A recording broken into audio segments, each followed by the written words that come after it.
Buenos días, iglesia, qué bueno estar con ustedes en esta mañana.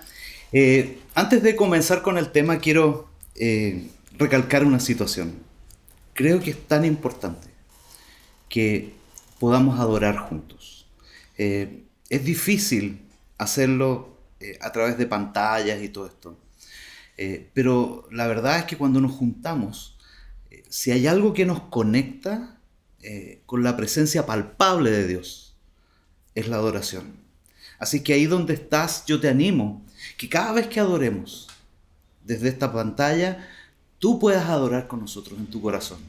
Y si puedes y tienes ganas, te levantes y adores, y levantes tus manos y te conectes, te conectes. No te quedes simplemente ahí en la cama como decía alguien, pasivo. Sé un oyente activo. Participa de la adoración. Participa. Los muchachos hacen un esfuerzo importante por llevar una adoración de buena calidad. Pero más que nada, participa porque la presencia de Dios viene cuando su pueblo le adora. Y tú eres parte de su pueblo. Yo soy parte de su pueblo. ¿Ok? Voy a comenzar de la siguiente manera. Durante esta semana hemos visto en las noticias que Chile se puso a la cabeza a nivel global de la gestión de la vacunación a raíz de la pandemia. El dato que vi de la semana pasada era que en Chile, hasta el jueves pasado, había 4.176.094 habitantes vacunados. Eso equivale al 21% de nuestra población. Sobre Israel, que era el país que llevaba la cabeza de esto de la gestión de la vacuna. 772.389 personas ya tienen las 2 dosis de la vacuna. Eso habla de la buena gestión que el gobierno ha hecho en relación a la vacuna, pero también creo que es el favor de Dios sobre nosotros, sobre nuestro país. Más que solo halagar la gestión del gobierno, que creo que lo ha hecho bien en esta materia, creo que tenemos que darle gracias a Dios. Sin embargo, también tenemos que decir que el aumento de contagios ha sido mayor que nunca en este tiempo. Y la cantidad de muertes ha sido fuerte también. Hasta el jueves pasado llevábamos 21.206 fallecidos. Y entre ellos habían seres queridos de personas que asisten a nuestra iglesia. Yo creo que en Chile estamos viviendo, y la iglesia está viviendo, esta dicotomía de la cual la teología de la viña habla mucho, del ya y el todavía no. Vemos cómo a pesar de todo, de toda la crisis, hemos podido avanzar en esto. Me fui a vacunar aquí al hospital de San Bernardo, al consultorio aquí en San Bernardo, y estaba muy bien organizado todo, muy bien hecho, y estamos en San Bernardo, no es un consultorio de Las Condes o de otro lado, aquí en San Bernardo está muy organizado. Sin embargo, también vemos el dolor que invade a tantas familias que han perdido a sus seres queridos producto de esta pandemia. Vivimos en victoria, pero también entendemos que hay un enemigo que viene a robar, a matar y a destruir. Necesitamos cuidarnos. Tú y yo necesitamos cuidarnos, tomar las medidas que se necesiten para mantenernos lo más alejados de este virus. Tenemos que orar por nuestra nación, tenemos que orar por cada hombre, mujer, niño, niña que pasea y vive en este país. Los migrantes, los chilenos, todos los que estamos en esta patria. Oremos, iglesia, oremos por nuestra nación. Y necesitamos también tener un corazón de compasión con aquellos que han perdido a sus seres queridos o con aquellos que por necesidad están pasando por momentos difíciles. Y yo quisiera que antes de empezar con lo que va a ser el meollo del tema, quiero que oremos por esto. Oremos particularmente por aquellos que han perdido a sus seres queridos, no solo de nuestra iglesia, sino de otros lados. Quizás tú conoces parientes, tienes amigos, tienes compañeros de trabajo que han perdido a un ser querido o a un amigo, a una amiga. Y les pido que oremos por ellos. que no solamente nos lamentemos, sino oremos. Así que les pido a los que estamos aquí en esta transmisión que oremos y extendamos nuestras manos hacia la pantalla, hacia donde estamos y bendigamos. Señor, hoy día en el nombre de Jesús te damos gracias por el don de la vida, porque tú nos has dado vida y tú has venido para que tengamos vida y vida en abundancia. Y hoy día oramos, Señor, por el dolor del corazón de aquellos que han perdido un hijo, han perdido un papá, una mamá, aquellos que se sienten solos, vacíos, aún aquellos que sienten interrogantes y preguntas de por qué, Señor, me pasó esto, por qué Dios no atendió. Hoy día, Señor, en el nombre de Jesús, trae tu paz, trae tu consuelo sobre aquellos que lo están necesitando. Y hoy día también, Señor, pedimos por sanidad. Señor, todas aquellas personas que están pasando por algún problema de salud, no solo COVID, Señor, sino que el cáncer, Señor, problemas a los pulmones, Señor, problemas a la garganta, problemas en la cabeza, depresión, angustia. En el nombre de Jesús declaramos sanidad. Sanidad total sobre aquellas personas que están mirando y aquellos que tienen parientes que están lejos y que necesitan sanidad. Pon tu mano frente a tu celular, frente a tu dispositivo y hoy día recibe sanidad. Recibe sanidad en el nombre de Jesús. No es una sanidad que pueda darlo yo ni un predicador. Es la sanidad del Espíritu que viene sobre ti ahora. En el nombre de Jesús, en el nombre de Jesús, tu sanidad, Señor, sobre cada persona que esté mirando. ¿Saben? Estoy sintiendo esto. Extiende tus manos y yo siento que ungimos, vamos a ungir tus manos para que tú vayas y ores por tu pariente enfermo, ores por tu tía, ores por tu mamá, ores por tu hijo, por tu hija. Extiende tus manos así y vamos a orar. Señor, yo pido por las manos de estas personas que han extendido, que lo han hecho en fe, Señor, que han extendido sus manos a esta pantalla. Yo te pido que tú les unjas, Señor, para que no solamente te vean a ti obrar, sino que te vean a ti obrar a través de ellos, Señor. Milagros de bendición, milagros de sanidad, milagros de provisión, en el nombre de Jesús. Y yo, ¿sabes qué? Estoy viendo mientras estamos orando una mujer que no tiene comida, que no sabe cómo alimentar a sus hijos hoy día. Dios te dice, extiende tus manos, porque a través de tus manos voy a hacer el milagro yo. En el nombre de Jesús, en el nombre de Jesús. Gracias, Señor. Gracias, Señor. Amén. Amén. Amén. En estas fechas, las iglesias más tradicionales, católicos, presbiterianos, anglicanos, luteranos, celebran un periodo que se llama Cuaresma. Y estos son 40 días antes de la Semana Santa, donde se conmemora y todos los cristianos conmemoramos la muerte y la resurrección de Jesús. Y para esta Cuaresma hemos elegido una serie de mensajes que se llama Discípulo, donde examinamos la vida de los discípulos de Jesús en los evangelios y vemos cómo sus vidas estaban marcadas por algunos llamados. Y el mensaje de esta semana es uno de esos llamados y se llama llamados a elegir. Este pasaje que vamos a leer está enmarcado en el contexto de milagros. El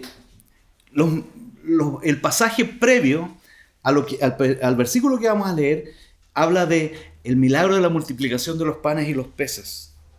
Luego, después de ese tremendo milagro, 4,000 personas alimentadas, viene la sanidad del ciego en Juan 8:22. Y justo en el pasaje anterior, Pedro hace la primera declaración de un ser humano acerca de la divinidad de Jesús. Cuando Jesús le pregunta en Juan 8:29 al 30, ¿y ustedes quién dicen que soy yo? Tú eres el Cristo, afirmó Pedro, el Hijo del Dios viviente. Y Jesús les ordenó que no les hablaran a nadie acerca de él. Sin duda, tú eres el Cristo, el Hijo del Dios viviente, es la declaración más importante del cristianismo. ¿Por qué? Porque lo que estaba diciendo Pedro en ese momento era a Jesús decirle, tú eres Dios. Tú eres Dios. Cuando alguien decía tú eres el Hijo de Dios, en el judaísmo se entendía de que alguien estaba atribuyéndose la personalidad de la deidad. Tú eres Jesucristo, tú eres Dios. Tú eres el Dios encarnado. Inclusive en el pasaje paralelo, en Mateo 16, del 15 al 17, Jesús mismo, cuando vemos este pasaje en Mateo, le dice, dichoso tú, Simón, hijo de Jonás, porque esto no te lo reveló ningún hombre, no te lo reveló carne y sangre. Y yo te digo que tú eres Pedro, y sobre esta roca edificaré mi iglesia, y las puertas del infierno no prevalecerán contra ella. O sea, Jesús mismo le dijo, wow, esto no te lo reveló ningún hombre, sino que mi Padre te lo reveló. Y sobre esta roca yo voy a edificar la iglesia. Más tarde Pedro se convertiría en uno de los obispos más importantes de la iglesia primitiva. Pero sin embargo, en 2 versículos después, como decimos en Chile, Pedro se manda un tremendo ranazo. Un tremendo ranazo. Y vamos a leerlo aquí. Dice en Juan 8:31, del 9 al 9:1. Juan 8:31 al 9:1. Tomen su Biblia, si la tienen en un celular, agárrenla. Si tienen una Biblia de papel, úsenla y busquen Juan 8:31 al 9:1. Voy a leer. Dice, luego comenzó a enseñarles Jesús. El Hijo del Hombre tiene que sufrir muchas cosas y ser rechazado por los ancianos, por los jefes de los sacerdotes y por los maestros de la ley. Es necesario que lo maten y que a los 3 días resucite. Habló de esto con toda claridad. Pedro lo llevó aparte y comenzó a reprenderlo. Pero Jesús se dio la vuelta y miró a sus discípulos y reprendió a Pedro. «Aléjate de mí, Satanás», le dijo. «Tú no piensas en las cosas de Dios, sino que en las de los hombres». Entonces llamó a la multitud y a sus discípulos. «Si alguien quiere ser mi discípulo», le dijo, «que se niegue a sí mismo, lleve su cruz y me siga. Porque el que quiera salvar su vida la perderá, pero el que pierda su vida por mi causa y por el evangelio la salvará. ¿De qué sirve ganar el mundo entero si se pierde la vida? ¿O qué se puede dar a cambio de la vida? Si alguien se avergüenza de mí y de mis palabras, en medio de esta generación adúltera y pecadora, también el Hijo del Hombre se avergonzará de él cuando venga en la gloria de su Padre con los santos ángeles». Y añadió, «Les aseguro que algunos de los aquí presentes no sufrirán la muerte sin antes haber visto el reino de Dios llegar con poder». Pedro aquí se manda un ranazo de proporciones. 2 versículos antes hizo la declaración teológica más importante del cristianismo. Jesús, tú eres Dios. Pero 2 versículos después se mandó el ranazo de su vida. Cuando Jesús empezó a decir, ¿saben qué? A mí me van a apresar y me van a colgar en una cruz, pero voy a resucitar al 3er día. Lo agarró y le dijo, pero Señor, ¿cómo dices eso? Mira, nos están siguiendo todos y tú estás diciendo que te van a matar. No es correcto, Señor. Mira qué van a pensar. Y él le dice, ¿y saben qué? Jesús tiene que haber sido tan fuerte para Jesús que él mismo lo sintió como una tentación del mismo infierno. Le dijo, aléjate de mí, Satanás. Qué fuerte. 2 versículos antes, la gloria. 2 versículos después, otra historia. Les voy a mostrar otro versículo, porque otra vez le sucedió lo mismo a Pedro. Pedro como que era el bocón del grupo. Entonces, típico en los grupos de amigos, siempre hay alguien que habla, y Pedro era de eso. Mateo 26, del 31 al 35. Mateo 26, del 31 al 35. Miren, dice esto. Es Jesús también diciéndole, esta misma noche, les dijo Jesús, todos ustedes me abandonarán, decían los discípulos. Porque está escrito, heriré al pastor y se dispersarán las ovejas del rebaño. Pero después de que yo resucite, iré delante de ustedes a Galilea. Y aquí viene Pedro.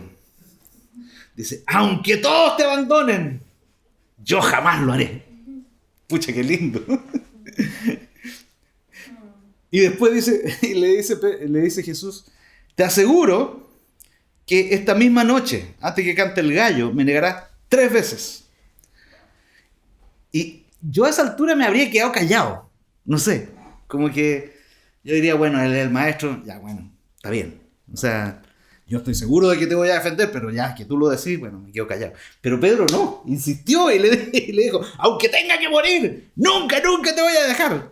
Qué heavy. Con razón después no quería acercarse porque era demasiado evidente. Y dice, y no solamente Pedro, dice, y los demás discípulos hicieron lo mismo. No te vamos a dejar. ¿Qué pasó? Un par de horas después, todos se alejaron, todos se fueron. Cuando a Jesús lo estaban juzgando en la casa de Caifás, Pedro se estaba calentando, dice la Biblia, con un montón de gente ahí por el frío y estaban haciendo una fogatita. Y de repente una mujer le dice, yo te conozco a ti, tú andabas con Jesús. Y él le dice, no, yo nunca anduve con Jesús, yo no tengo idea quién es ese.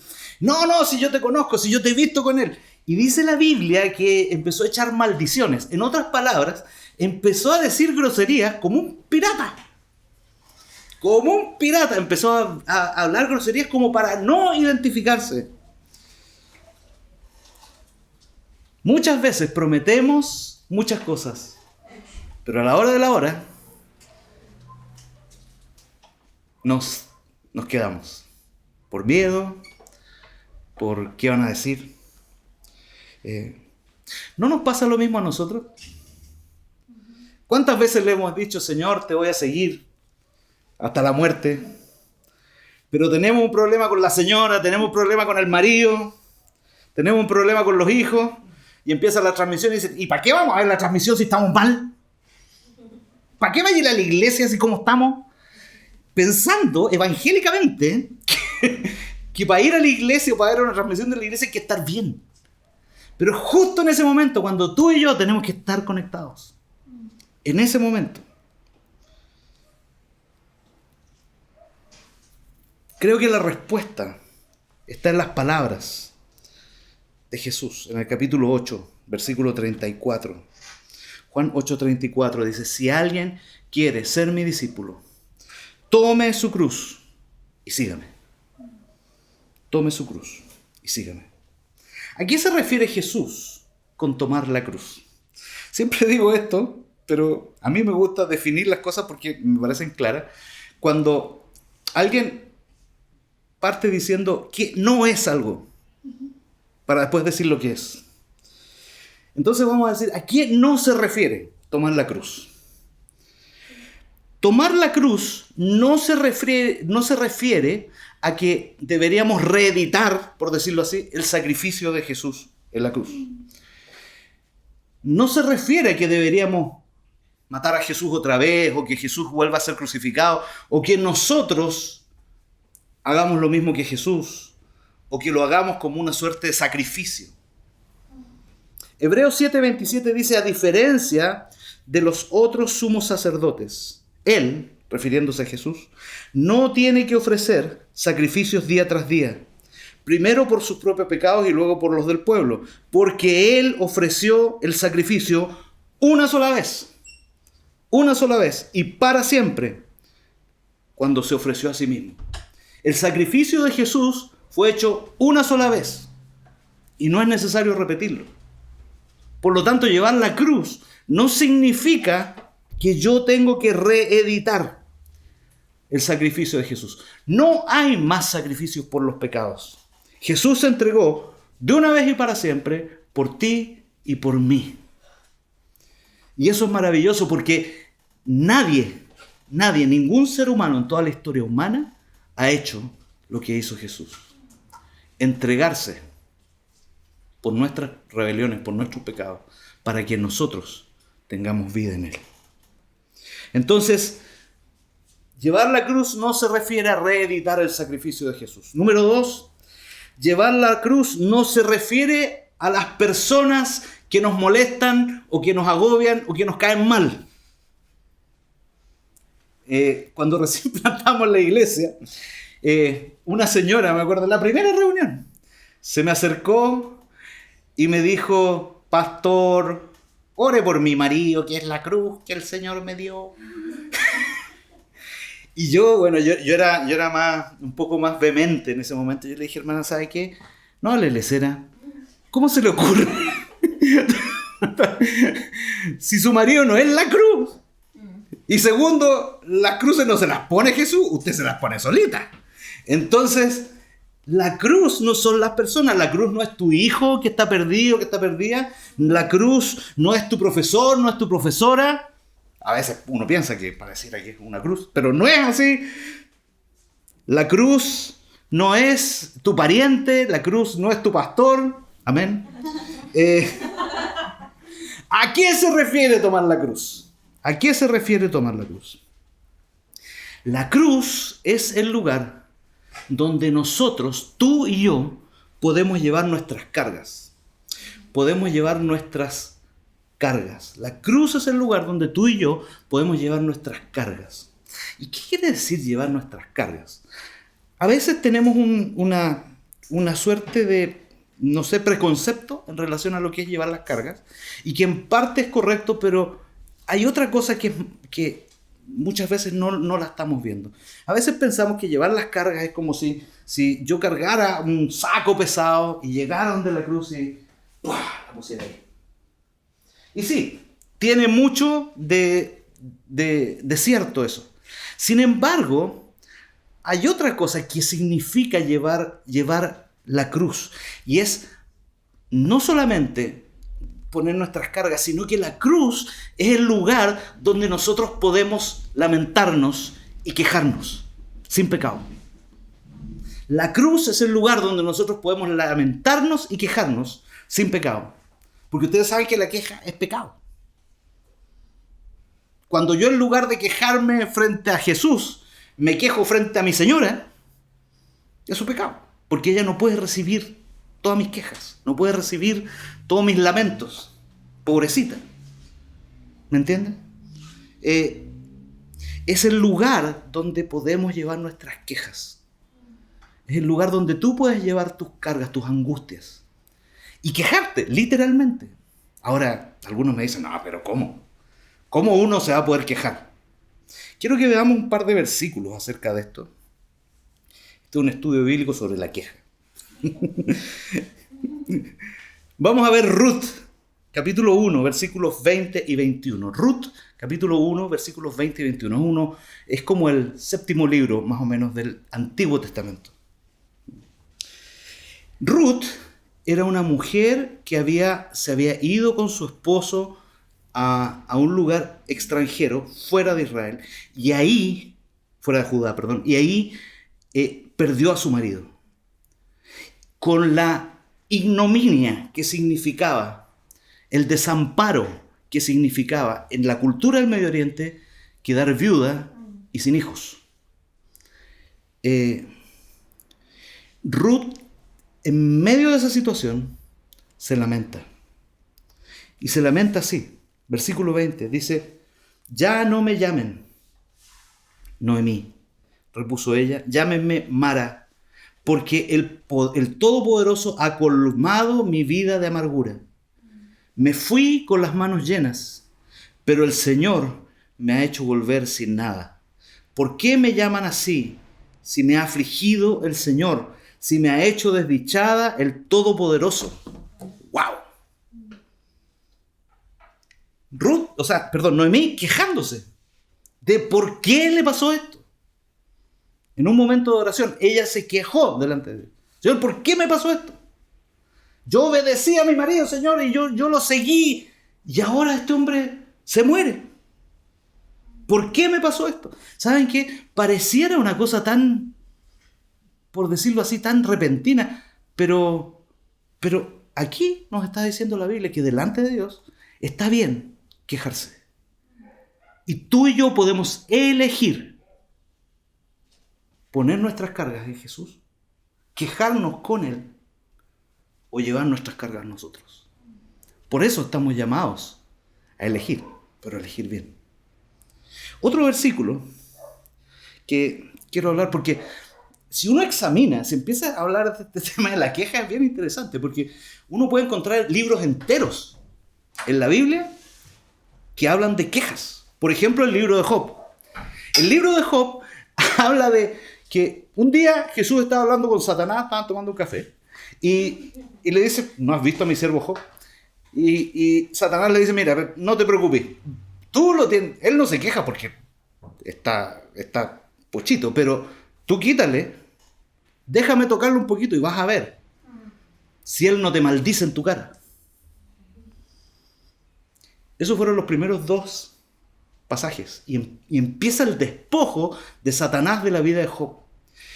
Y los siguientes 40 capítulos son puras quejas de Job, de los amigos de Job. ¿Qué te pasó?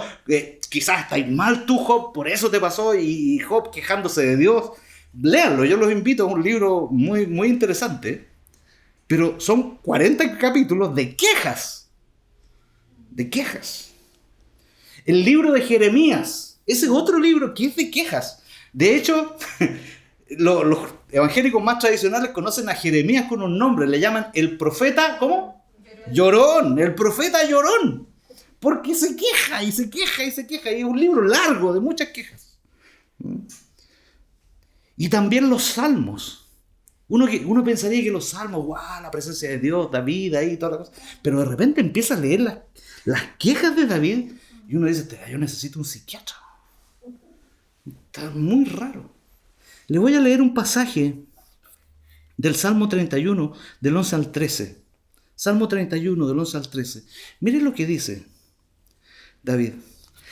Diciéndole a Dios, la vida se me va en angustias y los años en lamentos. La tristeza está acabando con mis fuerzas y mis huesos se van debilitando. Por causa de todos mis enemigos soy el hazmerreír de mis vecinos, soy un espanto para mis amigos. De mí huyen los que me encuentran en la calle. Me han olvidado como si hubiera muerto.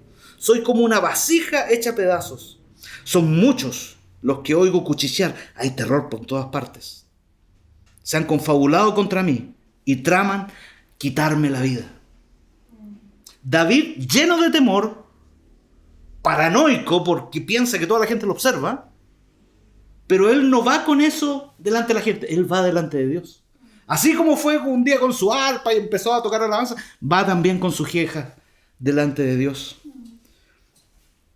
Esto impresiona mucho a algunos que empiezan a leer la Biblia porque siempre piensan que la Biblia, erróneamente, que la Biblia es solo un libro que se trata de hechos heroicos, de gente muy próceres, ¿no es cierto?, y de Jesús, los milagros de Jesús y todo eso. Como que es un libro de solo bendiciones. Y que la Biblia promete muchas bendiciones. Hay que puro tener fe, porque ahí vamos a recibir todas las bendiciones. Pero quiero decirles que hasta Jesús se lamentó. Jesús en la cruz, Mateo 27, 45. Jesús en la cruz es la única vez en todos los evangelios que Jesús se refiere a su Padre como Dios. En la cruz colgado le dice, Dios mío, ¿por qué me has abandonado? ¿Por qué me has abandonado? Jesús se quejó también. Jesús sufrió la angustia de sentirse solo, de sentirse sucio, a pesar de no haber cometido pecado. La cruz es el lugar que podemos elegir tú y yo para llevar nuestras penas, para llevar nuestras enfermedades. La cruz es el lugar donde llevar nuestras desilusiones y decirle a Jesús, Jesús, no entiendo. ¿Sabes qué? A Jesús no le asusta eso. Quizás a tu marido, quizás a tu señora le puede asustar que no entiendo. ¿Sabes qué? Ya que no, parece que no creo en Dios. No sé si alguna señora, el marido le ha dicho eso, pero yo me imagino que tiene que ser muy terrorífico para una señora después de su marido haber sido cristiano toda la vida, que le digan, no creo en Dios. ¿Sabes qué? Te quiero decir esto. Quizás tu señora se vuelva loca si tú le dices algo así, pero Dios no. Dios no dice, Javier ya no cree en mí, ¿qué vamos a hacer? No. Jesús no se mueve de su trono. A Él no le asustan nuestras quejas. Por eso Él las puede recibir. Por eso nosotros en la viña decimos, ven tal como eres. Si vienes enojado, si vienes triste, si vienes cansado, si vienes sin lucas, ven tal como eres. Dios nos recibe tal como somos y no le importa, no le impresiona, no le asusta nuestra condición. Él quiere sanarnos.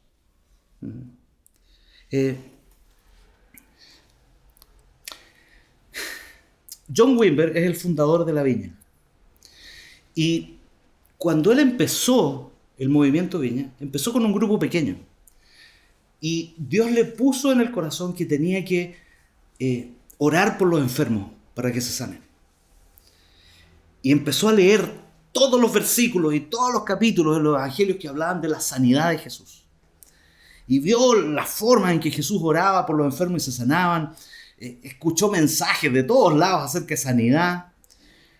Y empezó a orar por los enfermos. Y en 9 meses, ¿saben cuántos enfermos sanaron en la viña? Ni uno. Ni uno solo. Por 9 meses, cada domingo oraban por los enfermos. Había una cadena de intercesión y la gente seguía enferma. Incluso él decía que había orado por un par de personas para que se sanen y murieron. Eso es lo más terrible de todo. Y cuando empieza a orar por los enfermos y ora por los enfermos y vuelve a orar por los enfermos, cadenas de intercesión por sanidad y cuántas cosas, y no pasaba nada. Nada. Dice que el último domingo de esos 9 meses estaban en la adoración y de repente se manifestó una mujer endemoniada que en medio de la congregación se empezó a sacar la ropa y los ujires estaban así como tratando de taparla.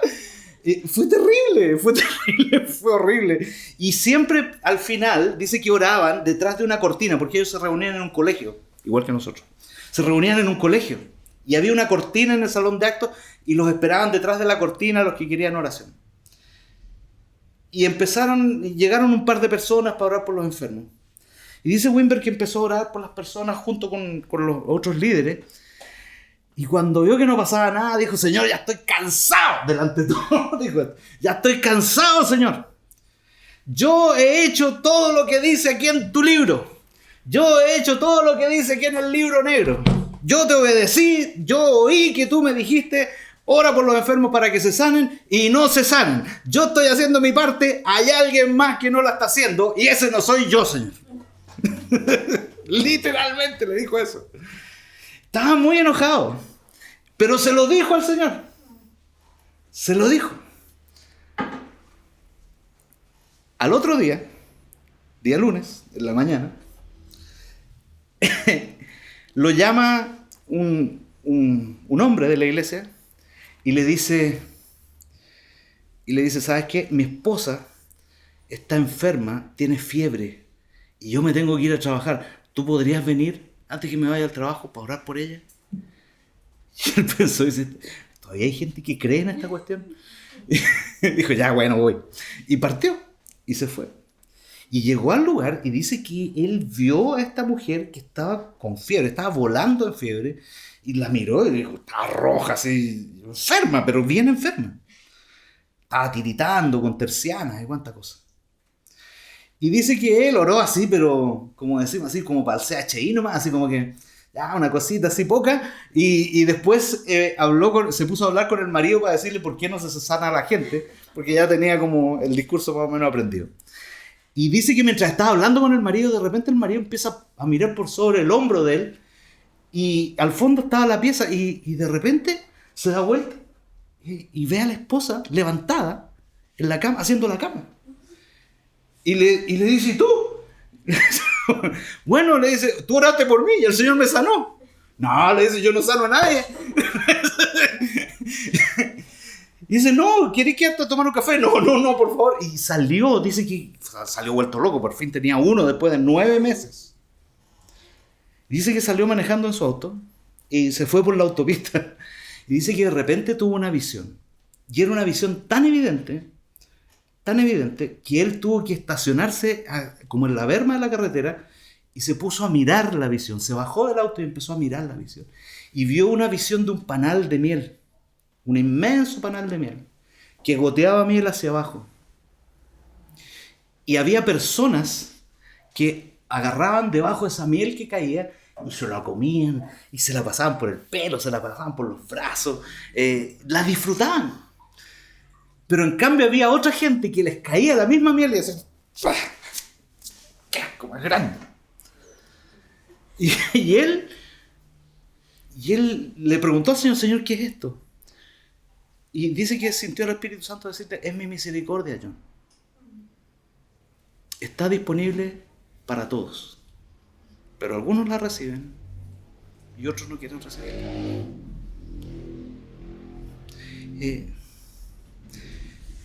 Yo creo que esto, en lo personal, es lo que más me ha costado, particularmente en este tiempo. Sentarme y simplemente recibir la misericordia de Dios. Y si estoy angustiado, quejarme con Dios. Entender que Dios me recibe igual, que me ama igual. Y simplemente recibir la miel que cae de su presencia. Esto es todo un trato, porque no implica algo que yo tengo que hacer. Recibir la misericordia de Dios no es algo que yo tengo que hacer, sino que es algo que yo tengo que dejar de hacer. Y eso en nuestra cultura, en nuestra sociedad, es algo mal visto. Sentarte y simplemente recibir. Y sin embargo, si tú y yo queremos recibir la misericordia de Dios, tenemos que abrirnos a estar disponibles y dispuestos para que Él nos toque y que Él nos ame nomás.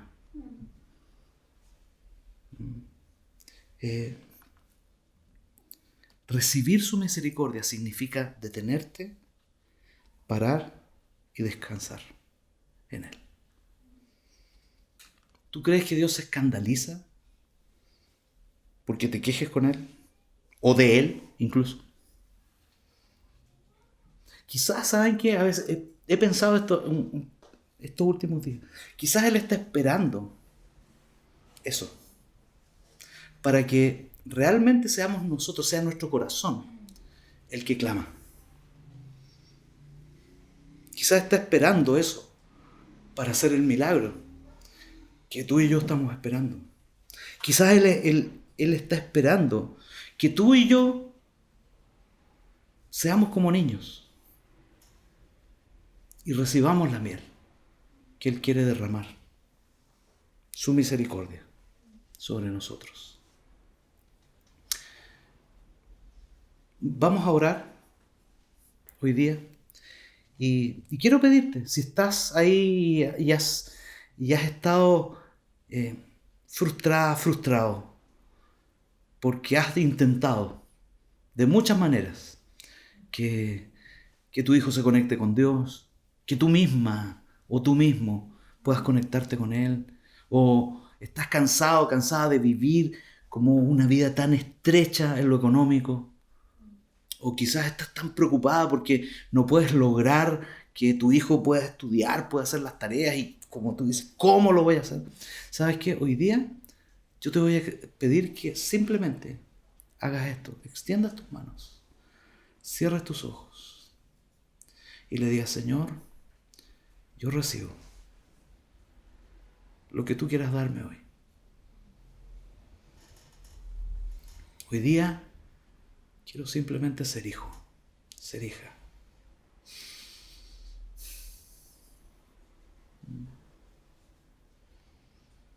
Eso, respira su presencia. Él está aquí.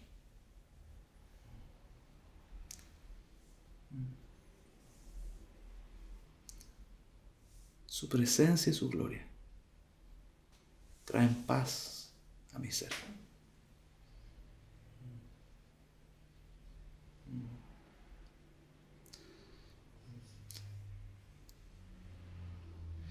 Mientras estábamos orando veo personas que están sentadas en su living con una mochila y como que esa mochila cae. Cae. Y sientes la espalda descansada. Porque ya esa carga no está. Sientes tu cabeza descansada. Porque esa carga ya no está. Recibe su presencia. Recibe su amor. Recibe su gracia. Gracias, Señor.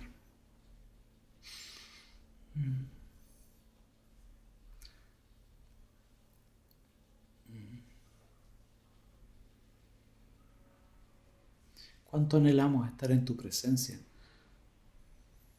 Nuestro corazón, como dice San Agustín, vaga, solo y necesitado, hasta que encuentra descanso en ti. Espíritu de Dios.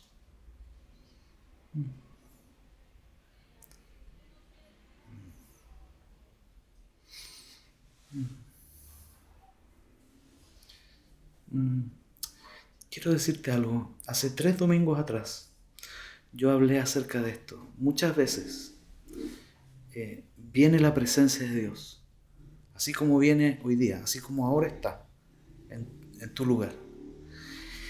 Y termina la transmisión y cerramos el dispositivo y seguimos con lo que tenemos que hacer la comida, que salir con los niños, que ir al supermercado, etc. ¿Sabes qué? Una vez que termine esta transmisión, te quiero pedir algo. Apártate un ratito. Quizás tienes una pieza donde puedas estar solo, estar sola. Quizás en tu patio. Si no tienes una pieza, métete al baño. Cierra la puerta. Y quédate un momentito más en la presencia de Dios. Recibiendo esta miel que está cayendo del cielo. Yo siento que es como miel cayendo del cielo. Y hoy día, Señor, yo pido que tu presencia inunde las vidas de cada una de las personas que están mirando esta transmisión. Gracias, Padre. En el nombre de Jesús. Amén. Amén. Los quiero mucho. Que Dios los bendiga.